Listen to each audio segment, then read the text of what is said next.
Et on y va pour le typing speed, le jeu où on va taper comme ça, on va taper des lettres. Is no fool who gives what he cannot keep to gain what he cannot lose.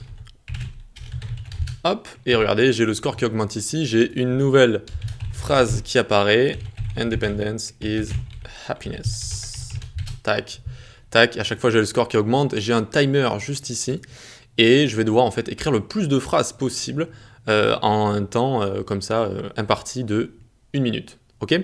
Donc ce qui va se faire ici, eh bien, on va avoir des phrases qui vont se charger automatiquement, on va pouvoir écrire, ça augmente le score et on a 1 minute pour faire le plus de score, le plus de lettres possible à écrire comme ça. Ok. Allez, on se retrouve direct dans le code. Ok, donc c'est parti pour notre petit jeu Speed Typing. Je sais pas comment ça s'appelle vraiment en français, on va appeler ça Speed Typing. Donc ici, on va commencer par faire un H2 avec la classe temps. Ce sera notre temps imparti pour pouvoir écrire le plus possible.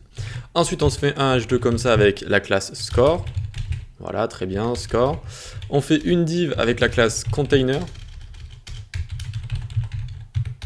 Et on fait une div avec la classe à l'intérieur phrase à écrire. Ok, ce sera, vous l'avez deviné, la phrase à écrire. Et un texte area pour pouvoir taper tout le temps le texte qu'on veut. Donc dans cette input qui est spéciale, c'est le texte area. Donc on peut enlever name ici, on n'en a pas besoin. Pas besoin d'id non plus. Pas besoin des colonnes non plus. Pas besoin des rangées non plus. Voilà, juste un texte area comme ça. On va lui donner néanmoins une classe de phrase test comme ça. Et un autofocus, c'est-à-dire que dès qu'on arrive sur notre site, eh bien, il y a déjà le focus dessus, donc on n'a plus qu'à écrire directement. C'est ça que ça veut dire. Ok, une fois qu'on a ça, on peut directement attaquer notre CSS, vu que là, ça va pas ressembler à grand-chose. Voilà, on a notre temps ici, enfin, ça commence déjà aussi à ressembler à pas mal au projet final. Très bien, donc on se retrouve directement dans le code. Style ici, parfait. Donc on a juste un petit dégradé sympathique, comme à chaque fois, petit font family juste ici, et on peut commencer par le H2. Les H2, on leur met margin de 20 pixels en haut en bas, 0 à gauche et à droite, text align center, et un font size de 80 pixels.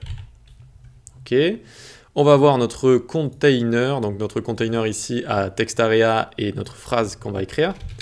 Donc on va le centrer, etc. On lui met un petit background color de F1, F1, F1. Padding 15 pixels, remplissage, border radius on arrondit les angles, width 900 pixels, max width 90%. Voilà, ça peut être une manière d'écrire les max width et les min width. Margin 100 pixels, auto 0, et la couleur à l'intérieur sera de hashtag 333. Ok, donc là on vient de faire notre container, hop, donc vous voyez que, alors à 100% ça donne ceci. Ça donne ceci, on a encore notre text array ici qu'il va falloir styliser. Et on va empêcher le resize ici en CSS également. Donc pour ce faire, on vient là. La phrase à écrire. Phrase à écrire, on lui met margin de 20 pixels, 10 pixels comme ça. Font size 25 pixels. Donc ensuite, on va attaquer la phrase test ici. Ce sera la phrase qu'on écrira, d'accord, pour remplir la phrase qui existe déjà. Enfin, pour écrire exactement la même phrase qui existe déjà. Background color, on va lui mettre transparent. Donc pas de BG color pour la phrase qu'on va écrire. Border 2 pixels solide, hashtag 333. Voilà pour faire une bordure, une délimitation. Font size, on grossit le texte. On aimerait bien voir ce qu'on est en train d'écrire. Ce sera mieux pour le jeu. Ensuite, color, width 100%, très bien. Tac, tac. On va mettre un resize none ici. Ça sert à enlever la petite fonctionnalité de resize de notre text area. Vous voyez que ça n'est plus possible de resize ici. Voilà, parfait, c'est exactement ce qu'on voulait. Ensuite, on va pouvoir lui mettre un padding de 20 pixels, padding 20 pixels, et puis un fond de femme de Arial Helvetica. Ok, très bien, maintenant on va se servir de 2 classes. Correct, on lui mettra color green, quand on aura bien écrit les lettres qui correspondent à la phrase qui nous est donnée. Et puis incorrect, évidemment, ce sera l'inverse, color red. Et text déco underline. C'est-à-dire qu'on va surligner en rouge les erreurs dans ce qu'on sera en train d'écrire. Donc ça nous donne ceci, hop, hop. On va avoir la phrase qui va apparaître ici, là où j'ai ma souris. Et là on pourra écrire tout ce qu'on veut pour écrire donc exactement la même phrase. Ok, voilà, pas plus dur que ça. On va directement attaquer le JS.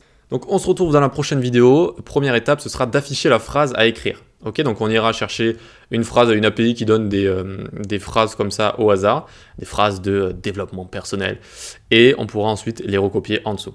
Allez, on se dit rendez-vous dans la prochaine vidéo.